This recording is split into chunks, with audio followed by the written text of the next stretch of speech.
Acara ini didukung oleh Sobat Milenial, di era 4.0 berbasis teknologi ini, melakukan transaksi keuangan sangatlah mudah, termasuk kemudahan dalam menabung. Tapi nih Sobat Milenial, di balik fasilitas menabung yang kian canggih, masih ada loh orang-orang yang memilih untuk menabung dengan cara tradisional. Salah satunya dengan mengikut serta dalam sebuah organisasi ekonomi bernama koperasi. Ada beberapa perbedaan antara menabung di bank dan koperasi. Namun, keduanya sama-sama menguntungkan bagi kamu yang niat menyisihkan dana untuk masa depan kamu. Masih bingung mau menabung di mana? Ya, simak keuangan milenial hari ini.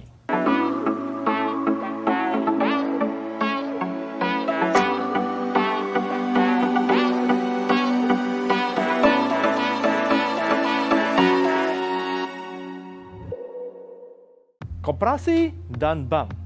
Apa bedanya? Sobat milenial tentu tahu, Indonesia memiliki berbagai lembaga keuangan baik milik pemerintah maupun swasta. Beberapa lembaga keuangan yang cukup populer adalah bank dan koperasi. Mari kita bahas perbedaan bank dan koperasi.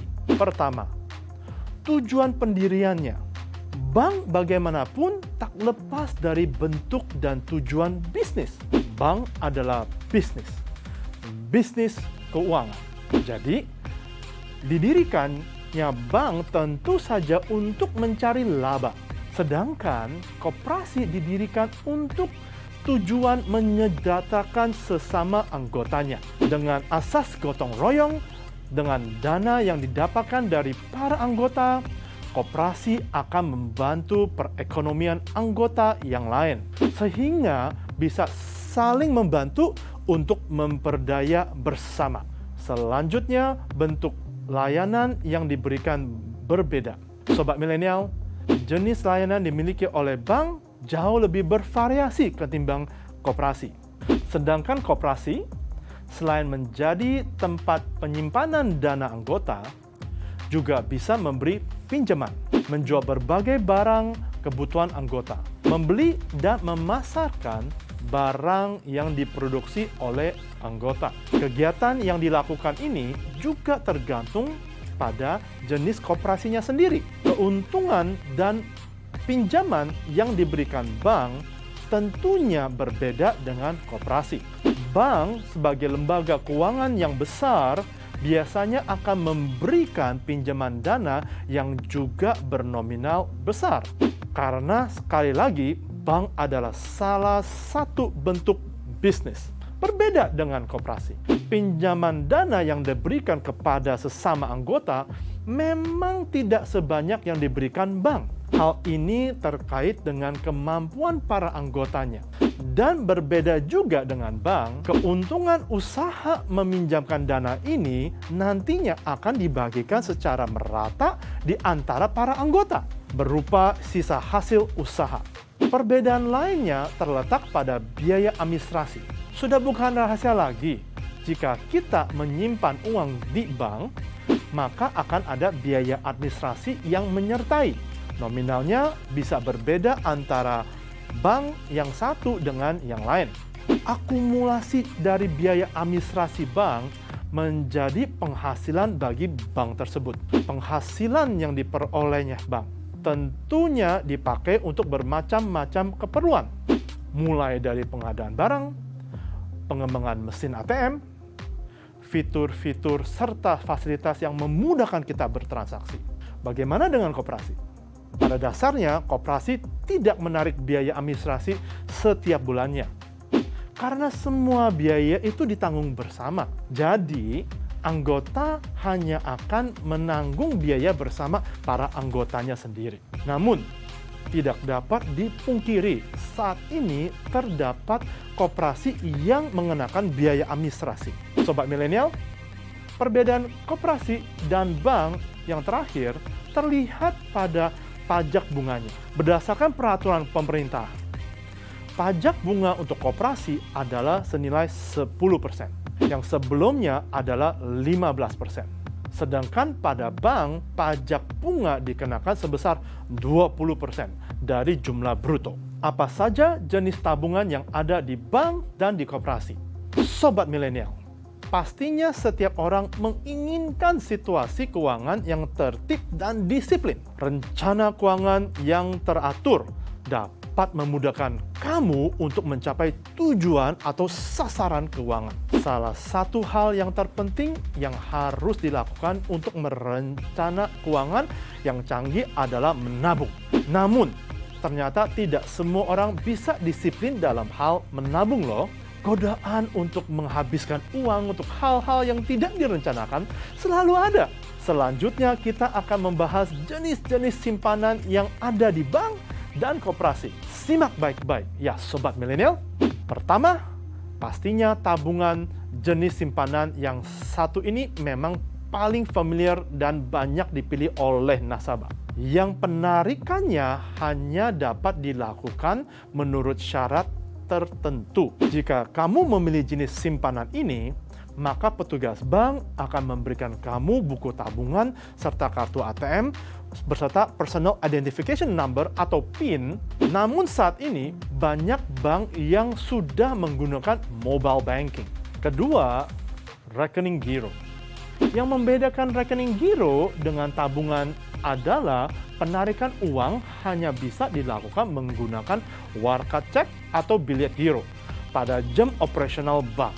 Selanjutnya, deposito. Deposito adalah jenis simpanan yang pencairannya hanya dapat dilakukan dalam waktu dan syarat-syarat tertentu.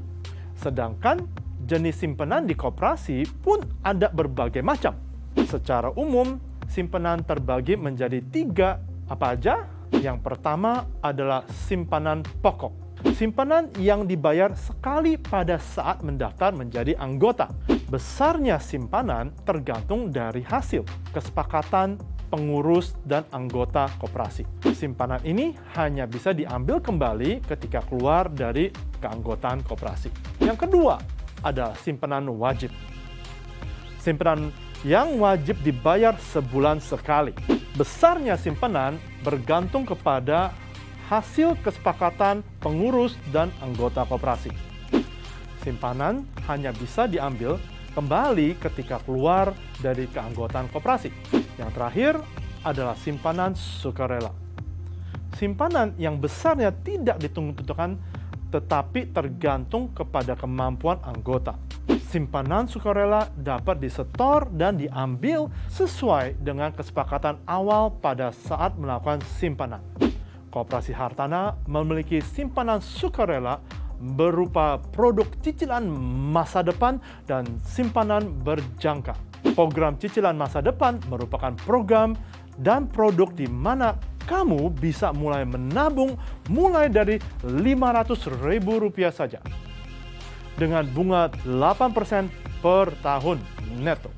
Dengan konsep compound interest atau bunga berbunga selama 60 bulan untuk rencana masa depan kamu yang pasti.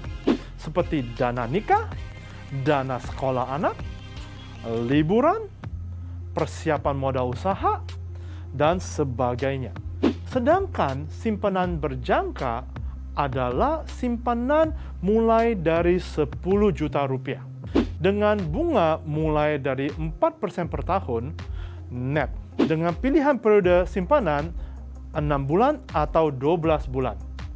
Sobat milenial bisa tentukan sendiri tujuan keuangan apa yang ingin dicapai melalui kedua simpanan ini. Menabung di koperasi mungkin terdengar kuno, namun ada banyak manfaat yang kamu bisa mendapatkan dengan menabung di koperasi.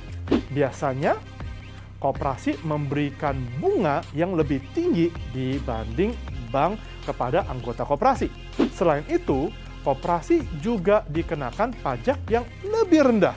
Hal ini membuat koperasi bisa menjadi pilihan alternatif untuk investasi sobat milenial. Yang kedua, ada kemudahan dalam meminjam uang. Salah satu fungsi koperasi adalah memberikan pinjaman kepada anggotanya. Koperasi yang memberikan pinjaman kepada anggotanya ini disebut sebagai koperasi simpan pinjam. Koperasi memberikan berbagai kemudahan bagi anggotanya untuk mendapatkan pinjaman. Pengurus koperasi kemudian akan memutuskan apakah pengajuan pinjaman disetujui atau tidak. Jaminan pinjaman koperasi relatif lebih rendah dibandingkan kalau kamu meminjam di bank. Keuntungan ketiga, mendapatkan laba usaha setiap tahun. Setiap tahunnya, setiap anggota akan menerima sisa hasil usaha. Sebagai anggota koperasi, kamu berhak mendapatkan sisa hasil usaha ini. Ketentuan pembagian hasil usaha ini diatur sesuai dengan kesepakatan seluruh anggota melalui rapat anggota.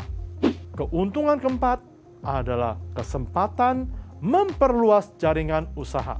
Jika sobat milenial memiliki usaha, kamu bisa loh menjual produk usahamu melalui koperasi. Keuntungan terakhir yang kamu tidak temui di tempat lain adalah pelatihan.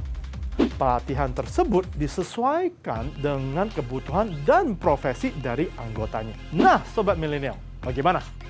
Sudah jelas bukan perbedaan menabung di bank dan di koperasi? Apapun pilihan sobat milenial, bank atau koperasi adalah tempat yang aman untuk menyimpankan uang kamu. Atau keduanya bisa kamu jadikan tempat menyimpan uang kamu dengan tujuan yang berbeda-beda sesuai goals keuangan yang ingin kamu capai. Dan hal yang paling penting adalah sobat milenial harus memastikan jika lembaga kamu menyimpan uang sudah terdaftar di pemerintahan. Ini semua demi keamanan dana kamu.